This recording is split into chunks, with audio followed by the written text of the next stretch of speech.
औज़ुबिल्लाहिमिनश्शैतानिर्रजीम बिस्मिल्लाहिर्रहमानिर्रहीम अस्सलाम वालेकुम प्यारे बच्चों। आई होप कि आप लोग खैरियत से होगे, खुश होगे और थोड़े से परेशान भी होगे। क्यों सर, क्यों परेशान होंगे? परेशान इसलिए होगे कि सर ये क्या नया पेपर आई कैप ने दे दिया है। अब इस पेपर में हम लोगों ने क्या करना है, इसको कैसे पास करना है, इसके बारे में कुछ अपडेट्स नहीं है, कोई सही से पता नहीं चल रहा, कोई गाइडेंस प्रॉपर नहीं आ रही है। तो सर टेंशन क्यों लेते हैं? भाई है ना, भाई हाजिर है। भाई आपको इस पेपर के मुतालिक जितनी भी बातें आपको समझने के लिए चाहिए, भाई आज इस लेक्चर में, इस वीडियो में समझा के जाएगा। तो sir without wasting further time let's dive into this subject, new subject I should say, Kaif 3 data systems and risk. Sir orientation, इसमें सबसे पहले जो आपको चीज़ पता होनी चाहिए वो ये कि ये पेपर 3 डिफरेंट एरियाज़ के ऊपर है। अगर आपने इसके नाम पे गौर किया हो तो ये paper data system and risk, 3 चीज़ें हैं, 3 डिस्क्रीट चीज़ें हैं, अलग अलग चीज़ें, अलग अलग चीज़ें। हाँ, जब आप बड़े होंगे, जब आप सीख जाएंगे तो हम इसको कंबाइन करके भी सीख सकते हैं, मगर for the time, just for your easiness, आपकी आसानी के लिए मैं इसको सेग्रीगेट करके बताऊंगा ताकि आपको बात समझ आए। ठीक है, ये स्टेप 1 है। सो data, the portion data comprises of 35 to 45 marks, 35 to 45 marks. ठीक है सर। सर इस डाटा के पेपर में कितने चैप्टर्स हैं? सर इस डाटा के पेपर में 6 चैप्टर्स हैं,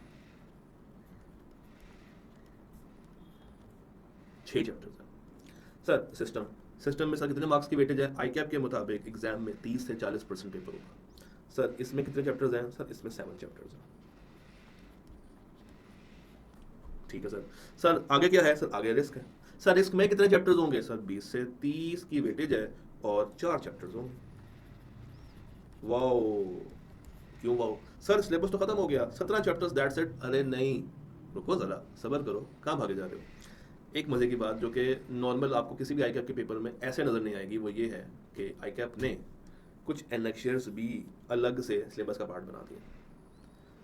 एनेक्चर ए है, बी है, सी है, डी है। अच्छा, एनेक्चर्स होते क्या?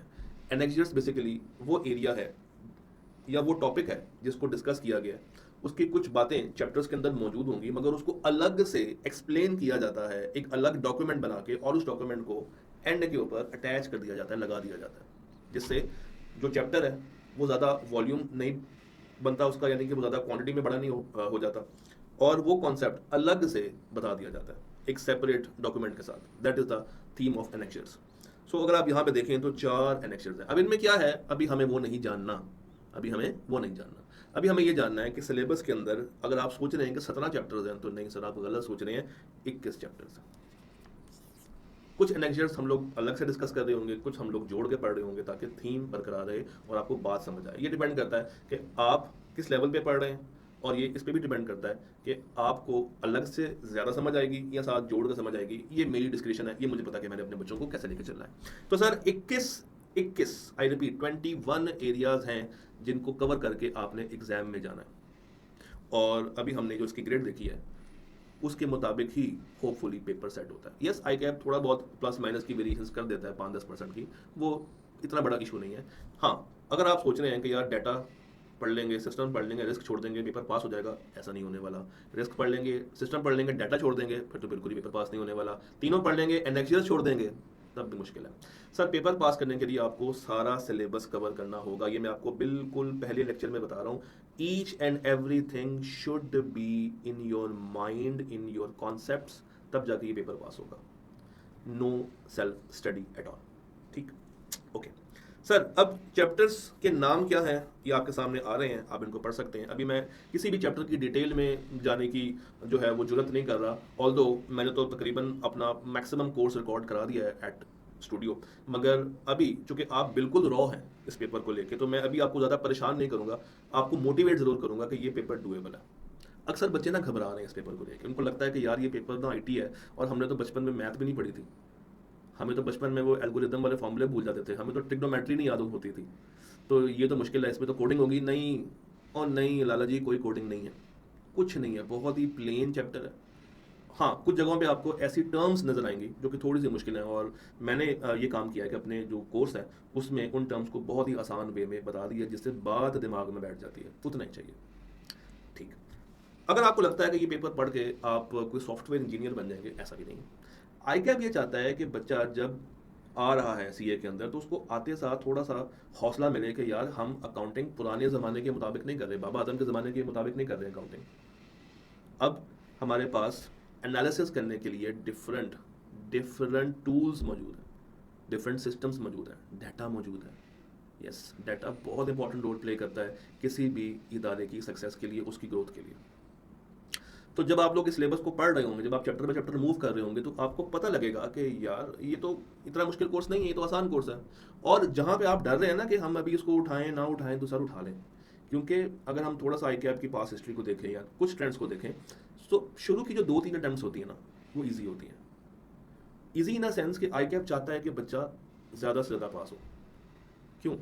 क्योंकि बच्चा भी न्यू है, सेटर भी शायद न्यू हो, और इतने ज़्यादा कॉन्सेप्ट्स एडवांस्ड स्टेज पे उसी वक्त टेस्ट होते हैं जब 4-5 अटेम्प्ट्स गुजर गई हो। तो ये विद टाइम पेपर मुश्किल बन सकता है, मगर शुरू में आई कैन से कि ये आसान होगा। और है भी ग्रुप ए में, बच्चा PRC से आ रहा है, तो इतना मुश्किल पेपर नहीं होगा।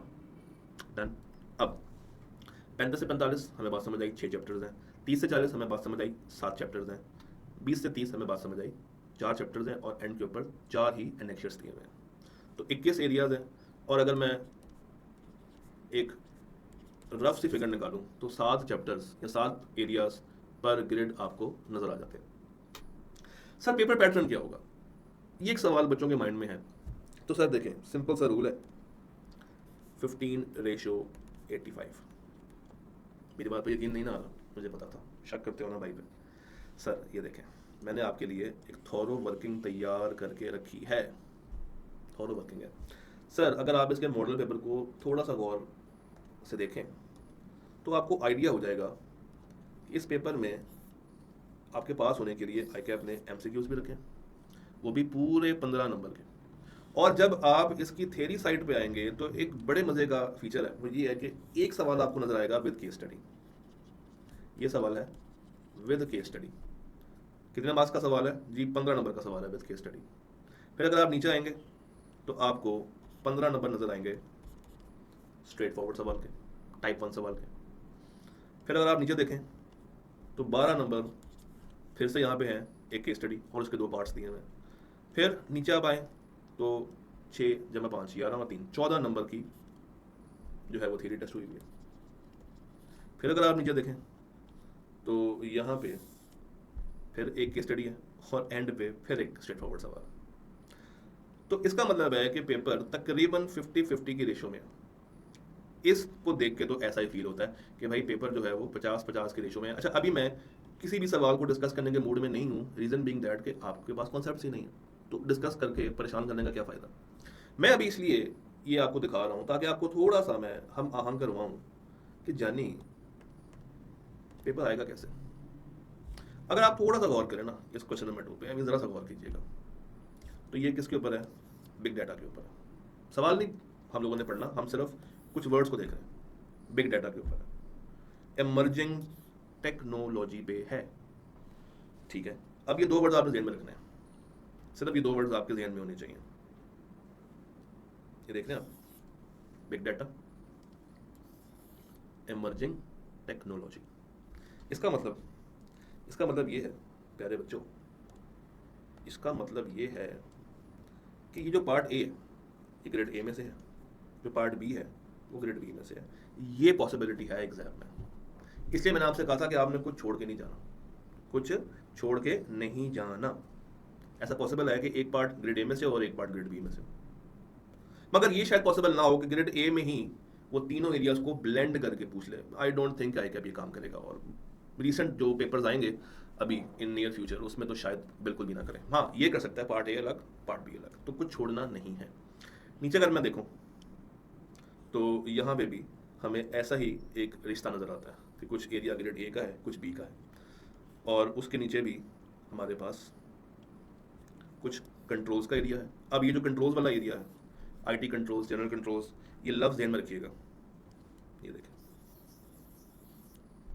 तो इसका मतलब है कि ये ग्रेड सी का सवाल हो जाएगा, और ये ग्रेड सी का सवाल हो जाएगा, और ऊपर भी वो सिस्टम्स की बात कर रहा है, तो गालिबन ये ग्रेड बी का सवाल बन जाएगा।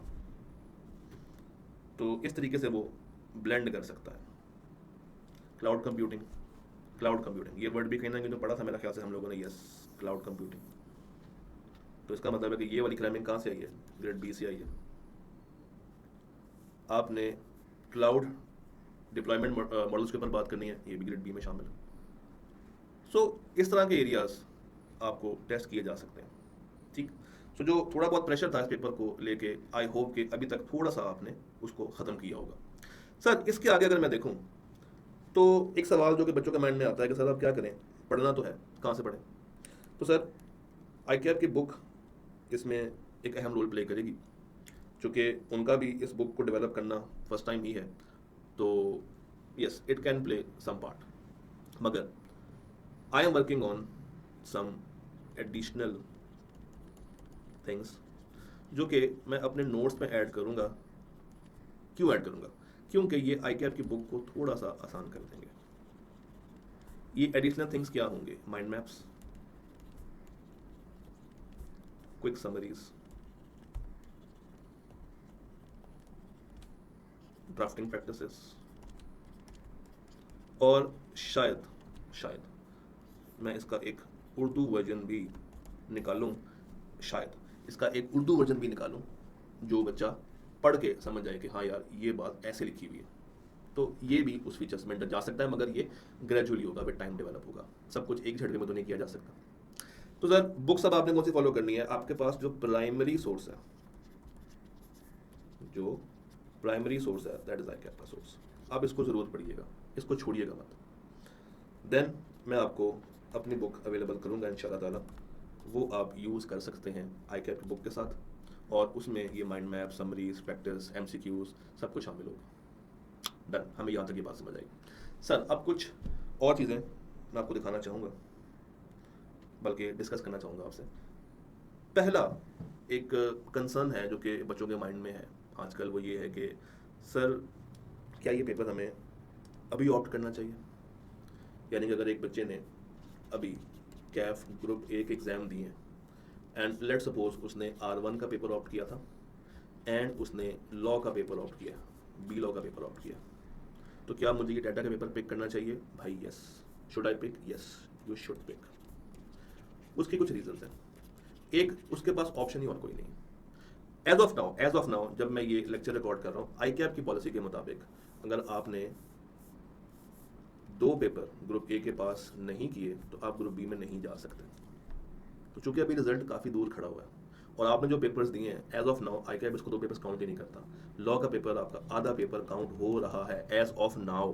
हो सकता है कि आगे जाके ICAP इसको थोड़ा सा मॉडिफाई करके इसको पूरा पेपर काउंट कर ले, मगर देयर इज अ चांस, कोई कंफर्मेशन नहीं है। और अगर ऐसा हो गया तो भी आपको वेट तो करना पड़ेगा पोस्ट रिजल्ट का कि ये 2 पेपर पास होते भी हैं या नहीं होते। अगर हम थोड़ा सा फेल ही देखें तो R1 और लॉ जिसने दिया हुआ है उसको क्या करना चाहिए, उसको C लॉ पिक करना चाहिए, उसको डाटा पिक करना चाहिए और उसको टैक्स का पेपर आउट करना चाहिए एंड वेट फॉर रिजल्ट्स। वो बच्चा जो कि PRC से अभी अभी कैफ में एंटर हो रहा है, उसको क्या करना चाहिए? सर आपके पास ऑप्शंस हैं। आप R1 तो लाजमी उठाइए, R1 तो फॉर श्योर उठाइए, इसमें तो कोई डाउट नहीं होना चाहिए। टैक्स, लॉ, अगर आपने डाटा का पेपर पिक करना है, जो कि मुझे लगता है कि आपको पिक करना चाहिए, तो फिर आपको 3 पेपर अगर आपने देने हैं तो फिर आपको इन 2 में से किसी की कुर्बानी देनी पड़ेगी। अब ये आपके ऊपर है कि आप इस डाटा के पेपर को पिक करने के लिए इन 2 में से किस पेपर को साइड पे करेंगे, यानी कि अपॉर्चुनिटी कॉस्ट बनेगी। बट आई थिंक कि ये ज़्यादा आपके लिए एडवांटेज होगा। इसका रीज़न ये नहीं है कि मैं जो कि पढ़ा रहा हूँ और मेरा कोर्स है, बिल्कुल ऐसा नहीं है। वो तो मेरा कोर्स लॉ भी है, तो मैं इसके ऊपर क्यों नहीं बात कर रहा। पॉइंट ये है कि शुरू की अटैम्प्ट्स हल्की होती हैं। सर वो तो टैक्स की भी पहली अटैम्प्ट होगी, लॉ की भी पहली अटैम्प्ट होगी। भाई ये पेपर ऑलरेडी मौजूद है, इसका एक टेस्टिंग लेवल सेट हो चुका है, इसका टेस्टिंग लेवल सेट होने में टाइम लगेगा, तो एज अर्ली एज पॉसिबल इसको निकाल लें। 4 पेपर्स के साथ अगर जाना चाहते हैं फिर तो गेम ओपन है, बट मैं रिकमेंड नहीं करता 4 पेपर। मैं हमेशा बच्चों से ये कहता हूँ कि आपने 3 पेपर से ज़्यादा नहीं उठाने, ठीक। अच्छा, फिर एक बच्चे का सवाल अक्सर ये आ रहा है आजकल कि सर ये जो डाटा वाला पेपर है, क्या ये बस यहीं तक महदूद है या इसके बाद भी हमें कुछ पढ़ाया जाएगा डाटा के बारे में? तो सर ये सिर्फ कैफ 3 की हद तक नहीं है। कैफ 3 एक स्टार्टिंग पॉइंट है। मैं आपको बता दूं, आज बता दूं, ये बात लिख लीजिएगा फ्यूचर रेफरेंस के लिए, ये स्टार्टिंग पॉइंट है। आई कैप ने कैफ 8 जो ऑडिट का पेपर है, जो ऑडिट का पेपर है, इसके अंदर भी डाटा वाली चीज़ों को इनकॉर्पोरेट किया है। यस, चीज़ें ऐड कर रहा है। एंड बाय टाइम कोशिश ये है कि ये इन एवरी पेपर उसके छोटे छोटे से कॉन्सेप्ट्स डालना शुरू करते हैं। टेक्स्ट में डाले जा सकते हैं बहुत आसानी के साथ। आपका जो बिजनेस इनसाइट्स का पेपर है उसमें बहुत इजीली डाले जा सकते हैं। तो कम से कम जो थेरेटिकल स्ट्रीम है उसमें तो ये कॉन्सेप्ट्स ऐड किए जा सकते हैं। अच्छा, मज़े की बात ये है कि जो आपका CFAP 6 है उसमें भी डाटा को काफ़ी अहमियत दी जा रही है, प्रॉपर अहमियत दी जा रही है। तो ऐसा लगता है कि आई कैप एक स्ट्रीम बनाने के चक्कर में है जो कि डाटा के थ्रू मूव होगा। कैफ 3, कैफ 8, बीच में शायद कैफ 2 में भी कुछ चीज़ें ऐड अप कर दी जाएँ। कैफ 6 जो है, जो आपका बिजनेस इनसाइट्स का पेपर है, उसमें भी शायद कुछ चीज़ें ऐड अप कर दी जाएँ। तो ये अभी स्टार्टिंग पॉइंट है आपके लिए। फिर हैंड्स ऑन कोर्सेज के अंदर भी आई कैप भी टेस्ट करेगा आपसे। अच्छा, अब क्यों ये पेपर आपके इस लेवल पे आया है, इसके पीछे भी कहानी है। कहानी ये है कि अक्सर जब बच्चे कैफ क्वालिफाई करते हैं ना, तो उनके माइंड में क्या होता है, हमने आर्टिकल्स करने हैं। अच्छा, कहाँ पे आर्टिकल्स करने हैं जी? फर्म्स में करने हैं। फर्म्स में कहाँ पे करने हैं? डिपार्टमेंट कौन सा चाहिए? ऑडिट चाहिए, टैक्स चाहिए, ऑडिट चाहिए, टैक्स चाहिए। ERP नामी डिपार्टमेंट, बहुत ही कम लोग शायद उसे वाकिफ हों। इवन मैं भी वाकिफ नहीं था जब मैं कैफ का स्टूडेंट था। मेरे आर्टिकल्स ERP में है। I did 4 years of work in ERP, including the probation period. और उसके बाद भी मैं IT और IT के साथ अटैच रहा हूँ। काफ़ी काम किया इस फील्ड के ऊपर और उसके साथ साथ टीचिंग की। बच्चे को नॉलेज नहीं थी इन द पास्ट। बच्चे के माइंडसेट में यही था कि जनाब ऑडिट करना या टैक्स करना। तो ये पेपर थोड़ा सा ना माइंडसेट भी आपका चेंज करेगा। आप एक डिफरेंट अप्रोच देखेंगे इस पेपर के अंदर।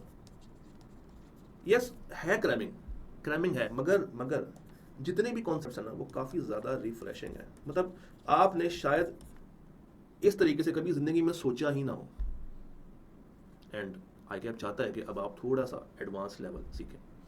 तो ये भी एक रीज़न है इस पेपर को इंट्रोड्यूस करने की। एंड मार्क माई वर्ड्स, ये पेपर आगे जाके काफ़ी पेपर्स के अंदर इंटीग्रेशन लेगा और हर पेपर का पार्ट बन के आपको एक नया फ्लेवर ऐड ऑन के तौर पे दे रहा होगा। सर, ये थी कुछ हमारी basic discussion on this paper. अगर आपके कोई मज़ीद क्वेश्चंस हैं तो आप इस नंबर पे रब्ता कर सकते हैं। इतनी नॉलेज अभी एक बच्चे को चाहिए। I hope and I wish मैंने आप तक ट्रू एंड फेयरली सारी बातें डिस्कस कर ली हैं। So this is the data that I am giving to you so that you can analyse it, assess it, complete करें इस डाटा को एज एन इंफॉर्मेशन।